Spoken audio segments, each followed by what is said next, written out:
elas kord noormees Simpkin, kes sattus alatasa igasugustesse sekeldustesse. Kui ta parajasti puuviljaaiast õunu ei näpanud, tegi ta mängudes sohki.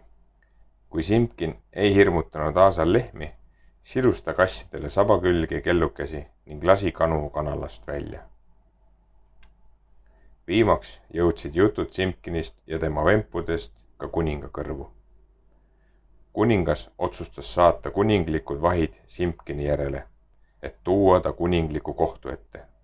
Kuningal oli väga raske iseloom ning kuningriigis kartis teda igaüks. Päris kindlasti ei meeldinud kuningale tembutavad noormehed ning ta otsustas Simpkinit karistada. Sa oled juba nii pikka aega nurjat olnud, ütles kuningas, et karistuseks raiume sul pea maha. Simpkini süda langes saapasäärde. Kas ma sinna midagi parata ei saa? Küsis ta. Ei saa, vastas kuningas. Või siiski, üks võimalus on. Kas tead seda hirmsat lohet, kes elab künkaharjal suures vanas kindluses? Seda, kellel lendav hobune ning kes sülgab kõigi pihta tuld, kes lähedale tulevad, küsis Simpkin. Seda sama, vastas kuningas.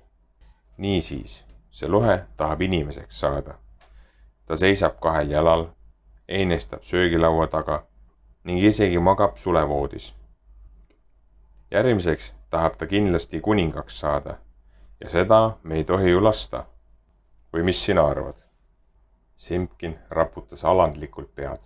Ei tohi, mu isand, ütles ta. Kui tood mulle lohe lendava hobuse, lasen su vabaks, lubas kuningas. Simpkin asus seepeale kindluse poole teele. Ta hiilis süngesse ja vaiksesse talli ning leidis sealt imeilusa tiibadega ratsu. Kui ta proovis seda lahti siduda, et minema ratsutada, lasi suksu kuulda veel valju hirnatuse. Lohe kuulis kindlusest hobuse hirnumist, ta pistis oma soomusliku pea aknast välja. Ole vait, elukas, urisis ta ning läks tagasi magama. Simpkin proovis taas hobust varastada, et nüüd hirnus see veelgi valjemini. Lohe ärkas üles ja tuli seekord ise talli vaatama. Milles asi? Simpkin läks peitu nii ruttu, kui vähegi sai ning vaatas pealt, kuidas lohe hobuse peal möörgas ja urises. Kuni uhke loom vajus suurest hirmust kössi ja hakkas värisema. Kui lohe oli lahkunud, proovis Simpkin uuesti hobust minema viia. Seekord oli ratsu väga rõõmus, et saab hirmuäratava lohe juurest eemale. Simpkin, kes, nagu te mäletate, oli väga üleannetu noorsant, hüppas ratsu selga ja too kandis ta otse lohe magamistoa akna juurde. Kui keegi küsib, kes su hobuse minema viis, siis ütle, et seda tegi Simpkin vägev. Hüüdis Simpkin ja lendas minema, enne kui lohe vastatagi jõudis. Lossis viis Simpkin lendava ratsu kuninga ette. Kuningas oli väga rõõmus, ent tema rõõm kestis vaid hetke. Kas ma võin nüüd minna? Küsis Simpkin. Oota, lausus kuningas.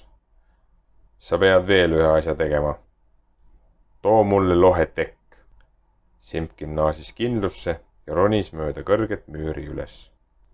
Ta leidis väikese akna ning puges sealt kaudu lohe ja tema naise magamistuppa.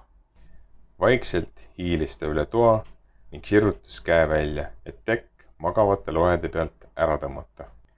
Tõmmates avastas ta aga, et voodipesu küljes oli sadu väikese hõbekellukesi, mis kõlisema hakkasid. Kõlin äratas lohe üles. Ära tiri tekki, üürgas lohe oma naisele. Ta rahmas teki enda poole ja äkitselt leidis Simpkin end koos lohedega voodist. Simpkinit nähes oli lohe maruvihane. Ta sidus noormehe kinni ning pistis voodi alla. Teeme temast homme maitsva hautise, ütles lohe oma naisele.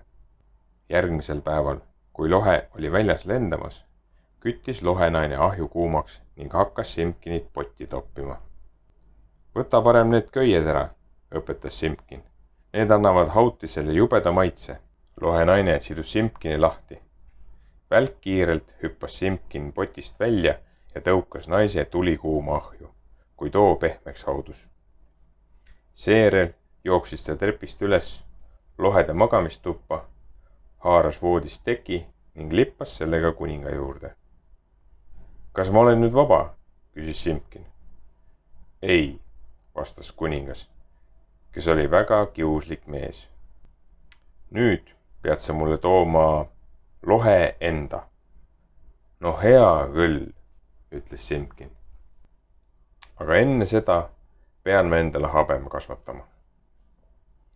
Kuningas oli sellega nõus, ehkki ta ei teadnud, mida Simpkin plaanitseb.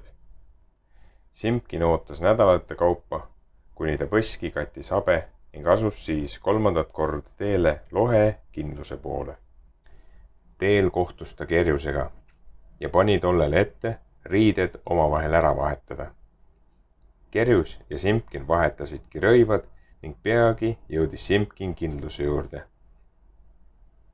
Simpkin koputas suurele uksele ning lohe tegi ukse lahti. Ta ei tundnud Simpkinit habemega ja kerjusi riietega ära.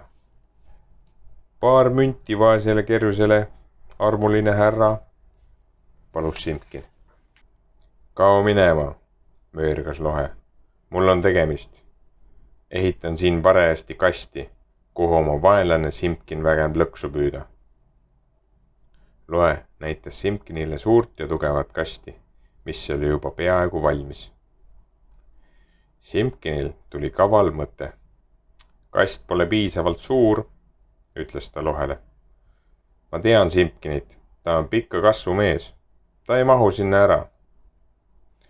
Jama, ütles lohe. See kast on nii suur, et sinna mahun isegi mina. Ei tahaks hästi uskuda, lausus Simpkin. Lohe runis kasti. Vaata ise, ütles ta. Ruumi on küll ja küll. Simpkin lõi kastikaane kinni ja lukustas selle võimsate ahelatega. Ta ei teinud märkamagi kastis kostvaid hirmsaid möörgeid, vaid vedas kasti kuninga juurde. Lase mind nüüd vabaks, nõudis Simpkin. Ma ei usu, et lohe seal sees on, ütles kuningas. Vaata ise, ütles Simpkin. Näe, kasti küljel on suur luuk, tee see lahti ja vaata sisse. Kuningas avas luugi, mis oli liiga väike, et lohe oleks saanud august välja pugeda. Küll aga oli luugiava nii suur, et lohe sai oma pea sealt läbi pressida. Kuningas oma võimsate lõugade vahele napsata ning ta tervenisti alla neelata. Kogu kuningriigi rahvas oli rõõmus, et kuri kuningas oli surnud. Nad palusid Simpkinil uueks kuningaks hakata ning Simpkin võttis ettepaneku tänuga vastu. Lohet pidas Simpkin edaspidi kastis lemmikloomana. Niimoodi saigi Simpkinist viimaks Simpkin vägev ja kui ta veel surnud pole, elab ta tänapäevaseni.